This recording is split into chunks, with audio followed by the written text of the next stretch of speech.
This is the X-Zone Broadcast Network, broadcasting worldwide on broadcast affiliates and satellite program providers, including CNN Broadcast Network, Sirius Satellite Network, Star Media, Good News Radio Network, Angel Broadcast Network, Wiki Broadcast Network, and WPBN TV. For more information on the X-Zone Broadcast Network, visit us at www.xzbn.net.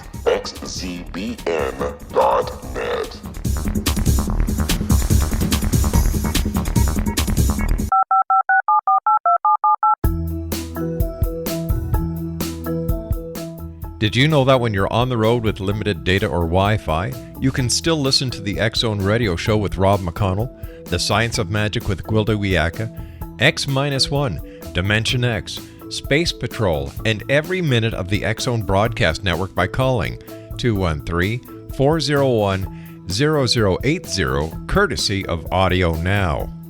No smartphone, app, or internet needed. It saves your data plan and it's free if you have unlimited minutes. Call 213-401-0080 to listen on any phone, anytime, anywhere. Remember 213-401-0080 for the best of the paranormal, parapsychology, and sci-fi radio programming anywhere, 24/7, 365. And welcome back to the X-Zone, everyone. My name is Rob McConnell, and yes, we're still coming from our studios in Hamilton, Ontario, Canada. If you'd like to give us a call, toll-free worldwide, 1-800-610-7035. My email is xzone@xzoneradiotv.com. On MSN Messenger, xzoneradiotv@hotmail.com. And our website, www.xzoneradiotv.com. My guest this hour, X-Zone Nation, is Jonathan Gray, and he is, in fact, a true-to-life international explorer. He's also an archaeologist and author, has led or accompanied 25 expeditions comprising teams of international researchers. He has published more than 100 books and videos, written several hundred papers, and hosted newspaper columns. With a careful eye for evidence, his documentation often includes certificates, private letters, and facts, which most investigators refuse to publish. Jonathan is highly sought after as a speaker, appearing on numerous television and radio shows, and before live audiences worldwide. As a frontline field archaeologist, he has over the past 44 years penetrated some largely unexplored areas, including parts of the Amazon headwaters. He has also led expeditions to the bottom of the sea and to remote mountain and desert regions of the world. His findings include evidence of the ancient Egyptians in the Americas, giant human remains of skeletal remains scattered over the seabed. As a distant from the general archaeologist who specializes in a particular locality or theme of interest, Jonathan Gray's research is into global patterns. This unique approach has propelled him to the forefront as an authority on little-known discoveries that shake, and I mean really shake, traditional theories of our past. Joining me now from his home in New Zealand is Jonathan Gray. And Jonathan, great having you back with us here in the X-Zone. Thank you, Rob. It's a pleasure to be with you today. My goodness, since you and I last talked, going back to February of 2009, what have you been up to? Oh, well, we've been pursuing much of the same, really. No new projects, but really receiving information and checking it on the discoveries we've been making. A lot of confirmation has been coming out, Rob, and that, of course, is good because you like to know that your work is solid. As I was reading your intro, giant skeletons, are we talking humanoid skeletons? Oh, yes, we certainly are. And skeletons which are much larger than we might assume sometimes. Wow. I mean, we hear of 8 or 9 foot people, but a lot of the skeletons now that are coming to light are 12 feet, 15 feet, so on. Is it possible that these skeletal remains are the actual evidence of the biblical claims of the Nephilim, or those who came from the skies who were giants? Well, we do know that, yes, I do believe that it confirms the biblical evidence of past large life forms on that planet.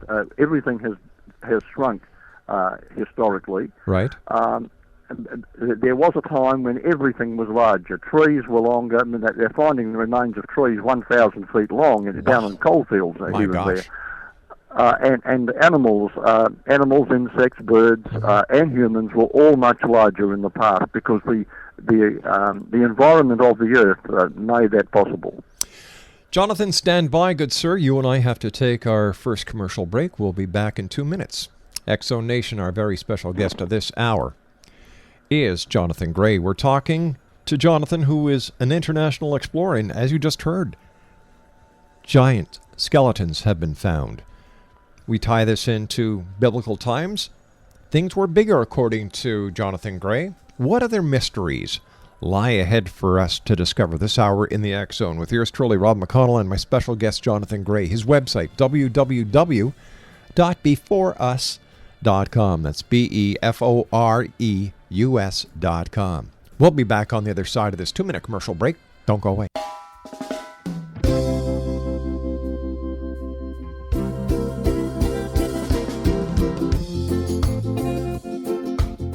This is Johanna Carroll, host of Dialogue with Divinity on the X-Zone Broadcast Network. While walking along Kaanapali Beach in Maui this past year, I kept discovering all these shells and coral in the shape of hearts. My dialogue with Divinity was very simple. Do you want me to do a retreat to heal people's hearts in Maui next year? And of course, the answer was yes. As a master spiritual teacher, I am offering you a neat retreat called Rise, May 8th through the 12th, 2017, and the chance of a lifetime to rest at a 5-star resort for 5 days and experience a spiritual renewal of your heart and soul. Kaanapali is one of the top 5 beaches in the world. This stunning resort has undergone a $40 million renovation. I walked the entire property, checked out the room choices on your behalf, and I must say it is stunning. Our conference room faces the ocean with sliding glass doors. Maui is known as Mother Maui because it is a soft, gentle, healing energy. In the embrace of Mother Maui, you will feel yourself rising from the limitations of an ordinary life to an extraordinary journey of peace, bliss, and harmony. A greater sense of clarity. Our Rise retreat ignites renewal in the sacred elements of air, water, earth, fire, and wind. There's plenty of free time to enjoy all that Maui has to offer. A small deposit is required now to reserve your space, as this retreat, it will sell out. For more details, please go to johannacarroll.com and register today. Aloha, and I'll see you in mystical Maui.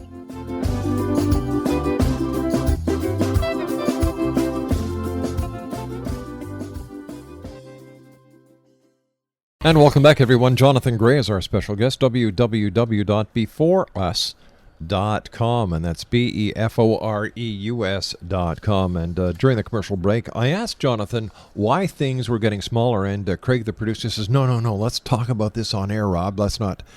He said, I want to hear this, and so do the listeners. So, Jonathan, tell me, why are things getting smaller instead of larger?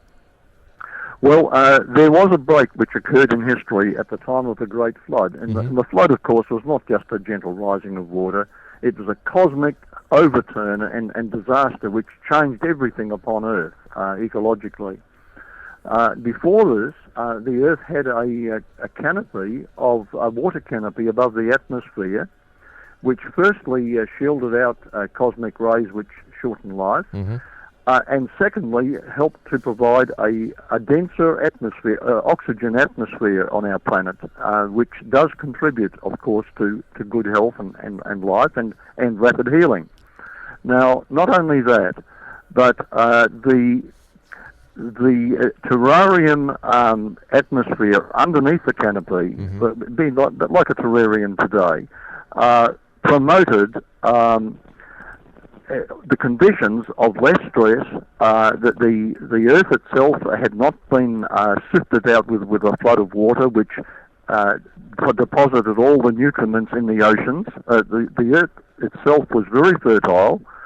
The climate was pretty even from pole to pole, slightly warmer near the equator, but not extremely so. And the north and south polar regions were not covered in ice.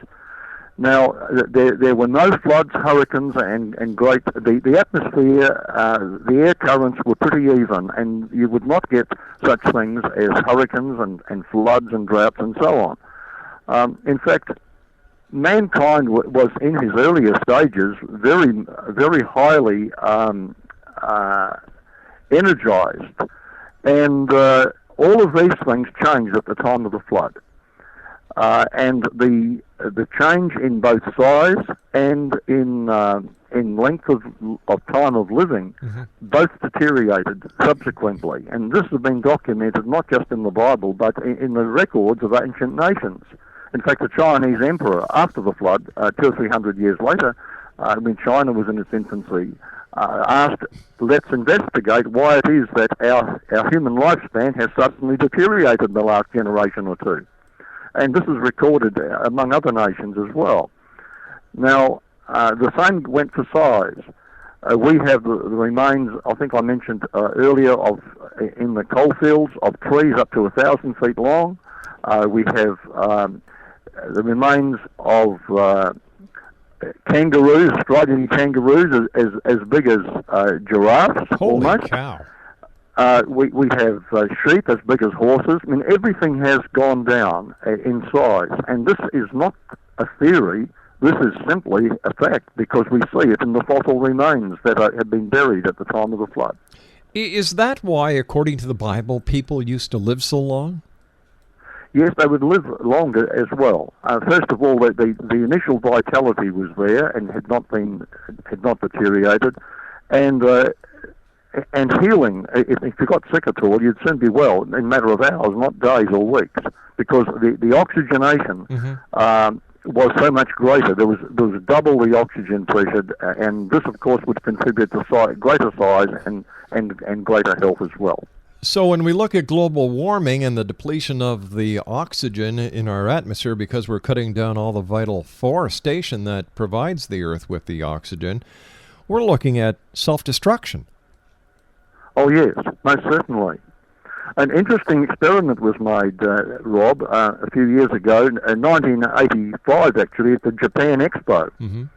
A tomato plant was given the atmospheric conditions that were pre-flood, right? Where there was no natural rays coming out from outer space, and where the nutriments in the soil were much the same as what we would expect them to be before the flood, and various other factors were put together, and a tomato plant was grown.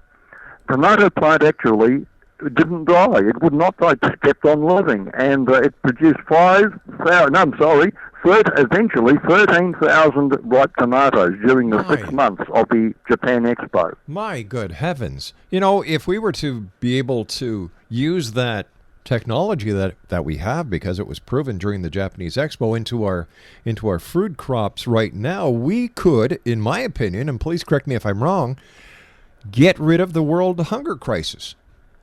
I believe you're right. And do you know how tall that tomato plant was? 30 feet tall. My good God! It sounds like a kelp field in the Pacific Ocean.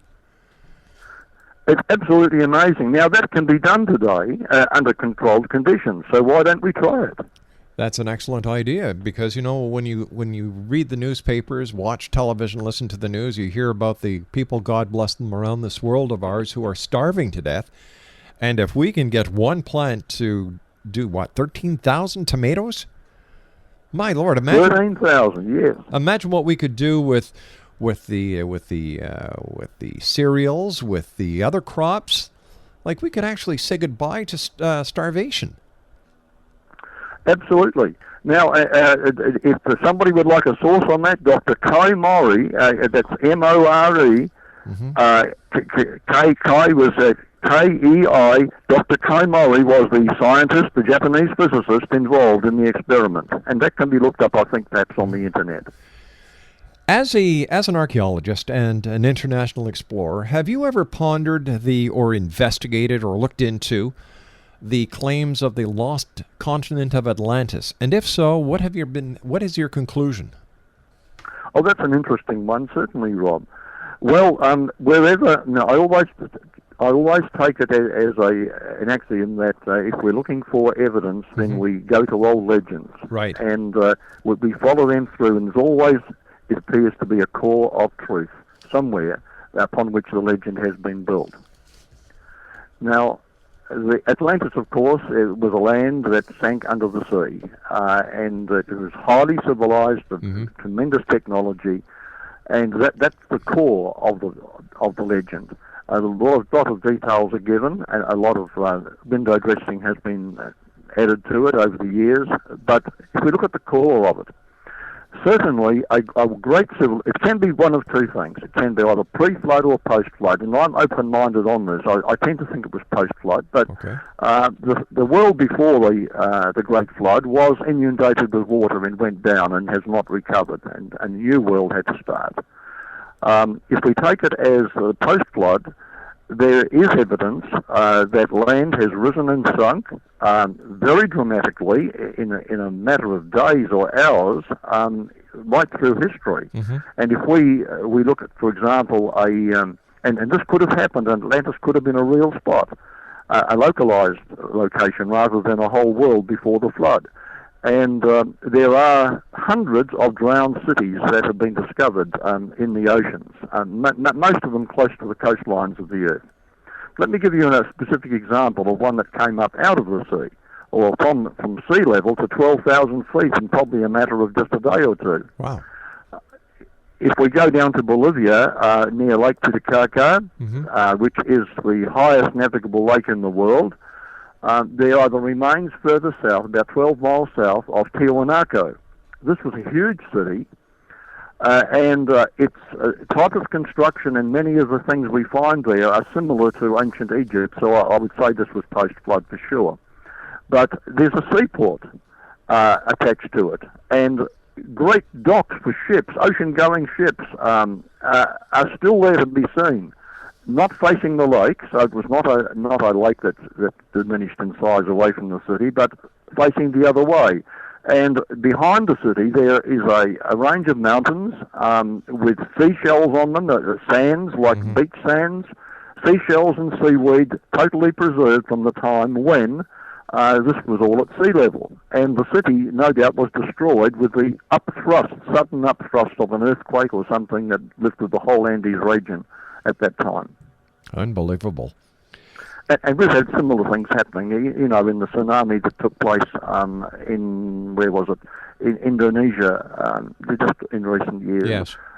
The seabed rose from 4,000 feet in depth to just under 100 feet in depth, and soundings were made by both American and British ships.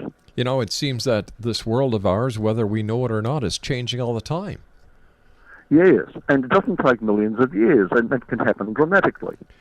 Tell me, Jonathan, in your expert opinion, how wrong is the history that is being taught in schools? The history being taught in schools is mostly wrong, except for events in the last few hundred years. Right. One of my biggest bones of contention is that my granddaughter was being taught by her 5th grade teacher that Christopher Columbus discovered the Americas. So she brought her... A lot of people still believe that because they were taught it in school. Right, but we know for a fact that the Vikings were over in America. We know for a fact that the Irish monks were over in America. Mind you, I think that they were just looking for a pub with good pricing. But, and yet here we are, the year 2011, and the truth is still not being taught. And we have people like yourself and your colleagues who are constantly out in the field discovering the truth, and yet the truth doesn't filter down to the schools. No, it's not. And there are scientists who are expressing dissatisfaction at the situation. They say that there's an elite who are suppressing information deliberately from the pupils, and the work of reputable scientists is not getting through to the classroom. You and I have to take our news break for the bottom of the hour, Jonathan. Always great talking to you. Exonation, our special guest this hour, all the way from his home in New Zealand, where, do you know what, today or tomorrow is the first day of spring over there, so they're looking forward towards that, and it's morning time in New Zealand. So good morning to all our friends in New Zealand and Australia and the Pacific Rim. This is the X Zone with yours truly, Rob McConnell. We're coming to you from our studios in Hamilton, Ontario, Canada. That is on the shores of Lake Ontario, in between Toronto and Niagara Falls. For more information on Jonathan Gray, his website, www.beforeus.com. That's BEFOREUS.com. Jonathan and I will be back on the other side of this news break. This is the X-Zone Broadcast Network, broadcasting worldwide on broadcast affiliates and satellite program providers, including CNN Broadcast Network, Sirius Satellite Network, Star Media, Good News Radio Network, Angel Broadcast Network, Wiki Broadcast Network, and WPBN TV. For more information on the X-Zone Broadcast Network, visit us at www.xzbn.net.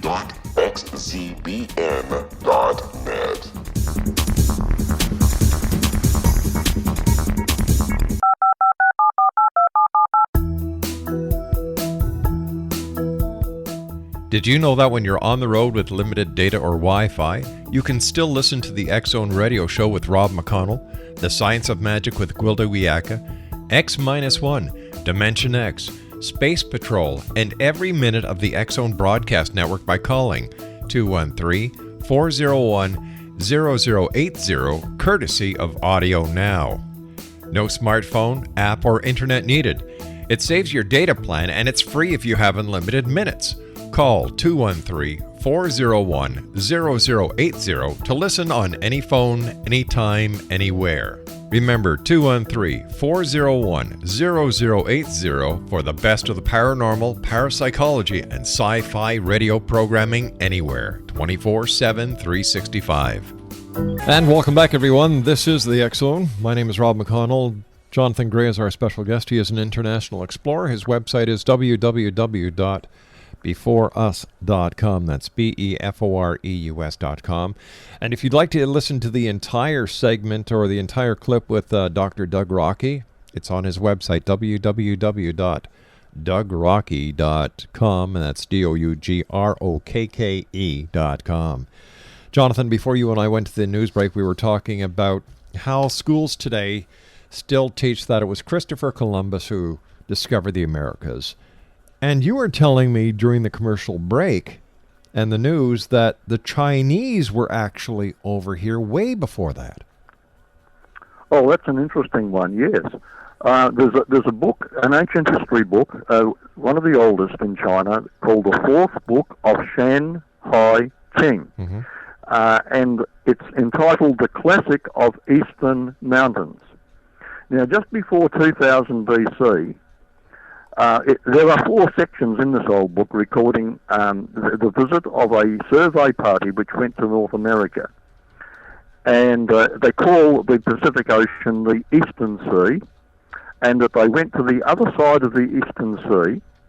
Now, each section begins by describing the geographical features of a particular mountain. Its height, its shape, the mineral deposits they found, surrounding rivers, types of flora, and so on. And then it points the direction and the distance to the next mountain, and so on. Right. It's like a road map of North America. And by following the clues, it's been discovered that these sections describe in detail the total topography of the western and central North America. And each mountain can be identified, and each river. Now, this was a geographical survey, a systematic survey. But, Rob, that's not all. It even gives the experiences of the surveyors, from picking up black opals and gold nuggets in Nevada, wow, to watching seals frolic on the rocks in San Francisco Bay. And they recorded their fascination at a strange animal that avoided danger by pretending to be dead. Obviously the native opossum. Yes. And you can read about their wonder at the Grand Canyon, which they described as a stream flowing in a bottomless ravine. And they described the sunrise there. That's in the 9th and the 14th books. Now, by the 3rd century BC, when many Chinese records were re-evaluated and condensed, mm-hmm. it was found that the geographical learning that this old book contained no longer corresponded to any lands that they knew in China at the time. So it was reclassified as a myth. but now we know better. It was when Richard Nixon's group went across to China and they started exchanging cultural information, East and West, that this book came to light. And it's the oldest survey of North America. I remember from the last time you were with us that also the ancient Egyptians and Phoenicians were in North America as well. They really did, yes. Yeah. And in the Grand Canyon, there was an explorer who belonging to the Smithsonian Institute who went down there and discovered the cave with all the Egyptian artifacts in it. You know, I remember reading history books when I was young that were talking about the people from the other side of the ocean, the East. Now, I'm talking about from North America to the East, which would be, Egypt and the Phoenicians and so on, that would come over here and trade with the Indians for copper. Yes, that's right. And there were copper mines. Yep. So why aren't the kids taught this in school? Why does this information have to be suppressed? Well, unfortunately, a theory has been popularized which is at the root of all this. I call it the Big E, or the evolution theory, as we know it. The evolution theory cannot allow for man in the past being so clever. We have to be taught that man was from a beast or some kind of animal in the past, evolving. His intelligence came gradually, and first he was hunting and dragging his women around by the hair and into caves and so on. And then later on he began to plant, and later on he discovered fire. Later on he began to live together and form cities, and later on came technology and intelligence. So that's the evolution theory, and it's quite opposite from what now we're finding in the archaeological research. As an explorer and as an archaeologist, what is your opinion of Darwin's theory? Was Darwin correct? If Darwin was alive today, he would not have publicized his theory, because when he publicized that theory, the science of the various sciences that we know today were not refined. In fact, the science of DNA and genetics was unknown. Mm-hmm. Also, biology was in its infancy.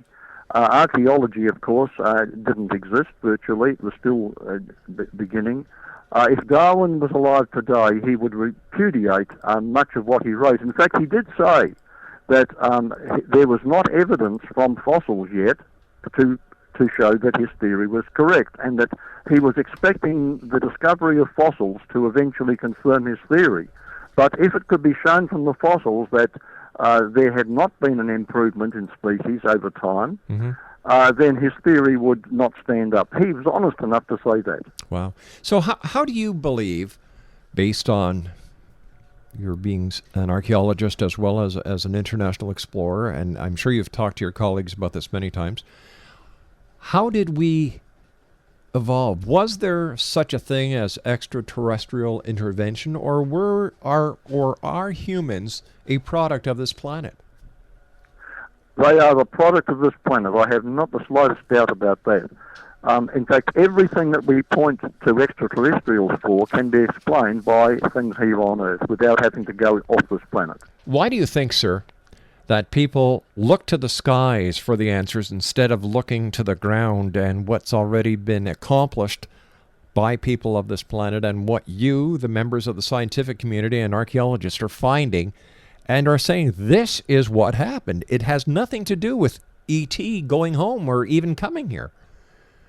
Yes, well, that's a big subject, Rob, and there's quite a number of reasons. I do know that ET promoters often go to ancient documents and they say, well, these people saw people coming out of the sky and they looked upon them as gods, etc. But that's happened in our day. Yes. In Papua New Guinea during World War II, the American planes, the Japanese planes were coming over, and Americans established bases. And the natives looked upon, and they gave them gifts, which are things they'd never seen before. And primitive natives looked at people who were living in a primitive style. I mean, they weren't primitive in their intelligence, but they were superstitious because they didn't know the outside world. They began to look upon these visitors as gods who had come from the skies.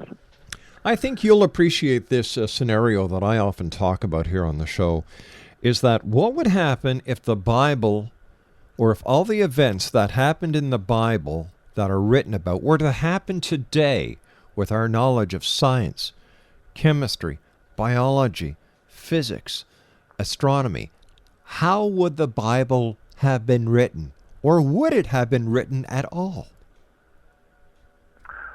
Well, having studied that question quite deeply, because I don't think it's a good question and it does come up frequently, I do believe that the Bible is, I believe there's good evidence, structural evidence, that the Bible is not man's ideas about God, but it actually was a revelation from our Creator.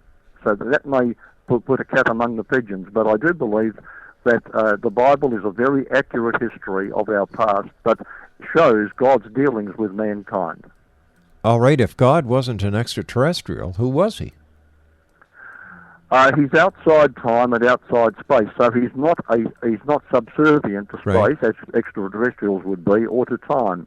But if we look upon creation as being the result of his action right. in the universe, he is outside and above time and space. Okay, now how would we, or how would you as a member of the scientific community, or as an archaeologist, how would you explain his existence if there are no artifacts to his actual being? Well, if we see a computer, Mm-hmm. and we try to explain that this computer formed itself over millions of years, we know it couldn't happen overnight. I mean, if there was no computer yesterday, there wouldn't suddenly appear a computer today. And we say, well, time might make the difference, so therefore it would take millions of years for a piece of something, a piece of goo, to form into a solid computer. You'd laugh me out of town. I know you would. No one would accept that my reasoning was sound, and yet we know, because we know that it takes intelligence to make a computer, right? Mm-hmm. Yes. Now, when we look at the DNA in our bodies, where everything is programmed to work together, and certain programs are obviously like a computer, we have to say the human body had to have been designed and created. It could not have appeared gradually, piece by piece, because so many interlocked, interdependent parts needed to appear at the same time together instantly. So would it be safe to say, using that hypothesis, that there are other planets in the universe that also sustain life? And if that is the case, why is it not possible that we have been visited by extraterrestrials? I do believe that there are other planets in the universe that sustain life. Mm-hmm. The fact is that we are here. We've been created. I have no question Right. about that. And a lot of scientists now are turning back to this point. Darwin diverted them, but now many are saying, well, we've been wrongly led. Let's get back to the basics.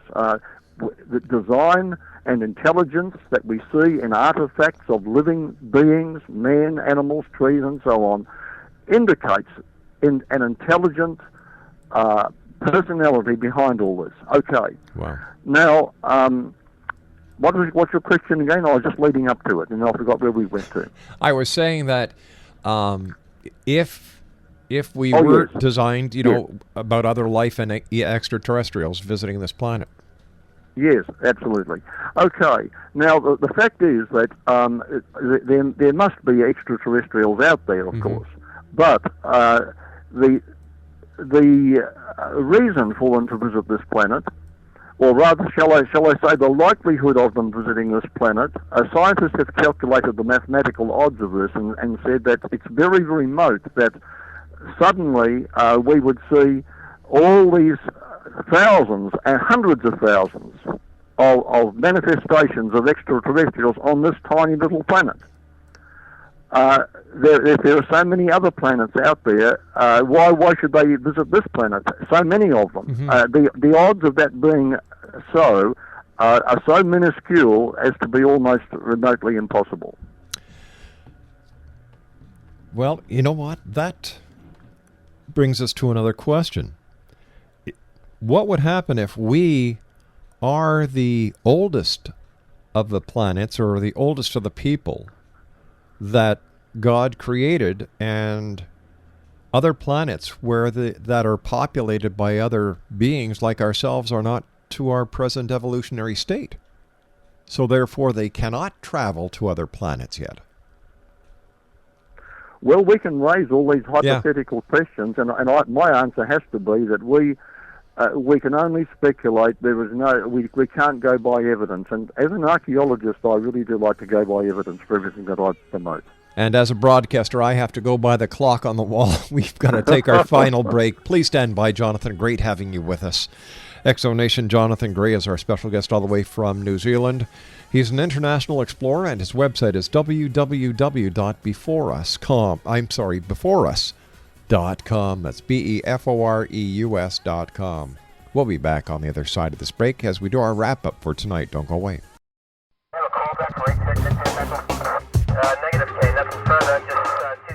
In over 36 years in law enforcement, I've learned a few things. The most important is the proper gathering and preservation of evidence is vital to putting the bad guy behind bars. It's no different in the world of paranormal investigation. Whether it's the search for the afterlife, cryptozoology, extraterrestrials, and UFOs, how we gather that evidence of their existence, preserve that same evidence, and present it to a court of our peers will make the ultimate difference in proving the existence of worlds and entities that are beyond our imagination.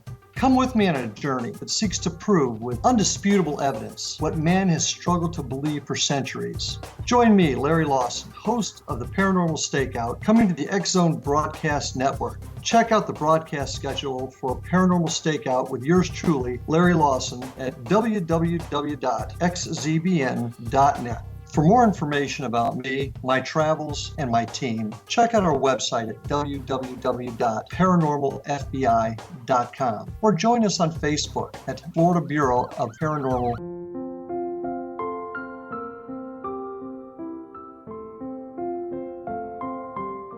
I am Dr. Carl O'Helvey, founder, president of a new cancer foundation focusing on evidence-based physical, mental, and spiritual interventions, including natural cancer cures, prayer, meditation, affirmations, nutrition, and other related holistic cancer prevention and cure modalities. These are used in cancer education, research, and financing care. I ask for your help to continue this important work by donating at www.holisticcancerfoundation.com.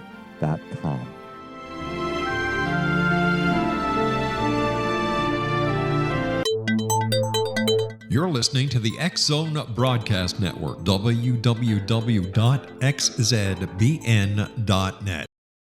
Exonation, my guest this hour is Jonathan Gray, and we've been talking about the real history. You know, like, this is the only show you'll ever learn that the Chinese were over here way before Columbus. We talked about the trade with Egypt and the Phoenicians, with North America, the copper. We talked about giants. We talked about trees that have been found that are over 1,000 feet in length. This is the true history. And once again, Jonathan, I thank you and the members of the scientific community and the archaeological community who are trying their very best to get the truth known, because I believe our history is rich and we can learn so much from history. So thank you for all the great work you do. Thank you, Rob. It's been my pleasure. One thing I'd like to talk about very quickly, we've got about 2.5 minutes, is that the last time you and I talked, and I wrote down this note about the suppression of some explosives that were discovered. Suppression? Yes, apparently there's been a suppression of some explosive discoveries. Oh, yes, yeah. Yes, many of these. And I believe this is probably something that's happening every day, if not every week, somewhere in the world. Suppression of discovery. It's simply because a certain group who are entrenched feel threatened by anything that's going to contradict their status. Oh. And degrees are involved, lifetime reputations, and also grants of money for research. If one scientist steps out of line, these are cut off from him.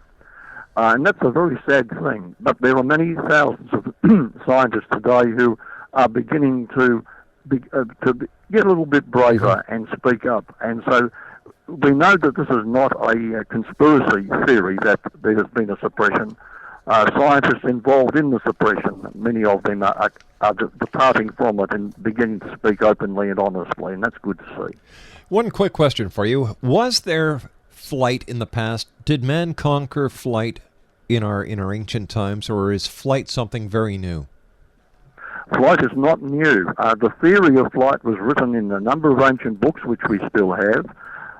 Models of flying aircraft have been found in Egypt and in Central America, and copies of those have been made, which actually do fly, so they show the knowledge of aerodynamics. And not just flight, but also visits to the moon have been recorded by the Chinese, who, according to their own history, never wrote fiction.